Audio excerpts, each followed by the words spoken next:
All right, for more on this, we're now being joined by Dr. Brinda Jagirdar, senior economist. She retired as the chief economist of the State Bank of India and now serves on the several corporate boards. Live from Mumbai. Thank you so much for joining us on World Business Watch, ma'am. Thank you. Ma'am, how important is the rural economy for sustainable and equitable growth in India? Your report said it all. It definitely is, because it's half the population lives there.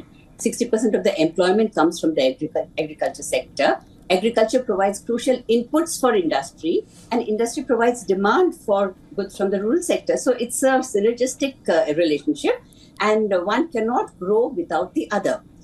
Now, for example, in manufacturing, why is manufacturing so important? Because it has a lot of elasticities in terms of and multiplier effect in terms of employment, in terms of production. So one job in manufacturing sector is supposed to create about 4 or 5 other related jobs. So the multiplier effect is very great. Now, this effect needs to be taken to the rural areas. That's what is very critical and very important.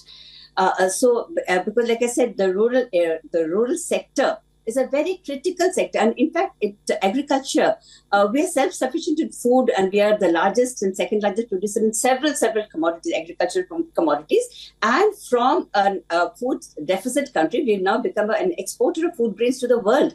So agriculture is very important, and agriculture and the rural economy, I won't say just agriculture, the rural sector has become very important for manufacturing, for all the sectors, including exports. So the critical focus of the rural sector will remain. I think the budget this time will continue to focus. Let me just say, coming to the budget now, let me just say that the overall framework would remain within, it would be marked by continuity.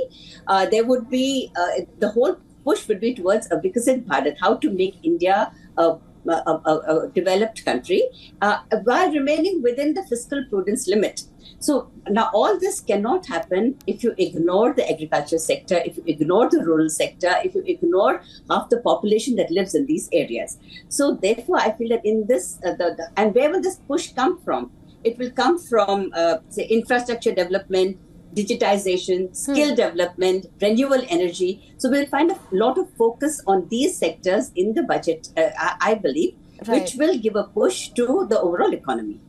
Right, ma'am. In fact, I was just going to come to this. I wanted to ask you if you see any major surprises for the rural sector in the budget. That being said, when do you see rural demand bouncing back? Do you think the monsoons will have a bigger impact than budget in spurring rural demand here?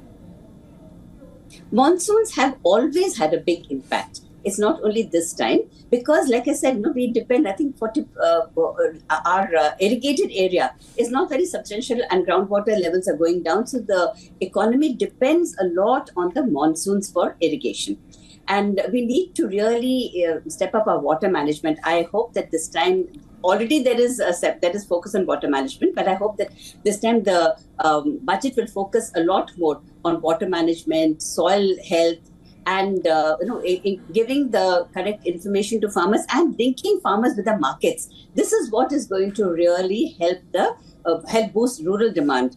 And like I said, the rural demand is very critical, very crucial. Of course it is, because it gives an impetus to the economy. So I look at some of these steps which I have just mentioned as being critical, as being catalyst to giving a spur to rural demand. All right. Well, Dr. Jagirdar, thank you so much for joining us on World Business Watch with your insights on this.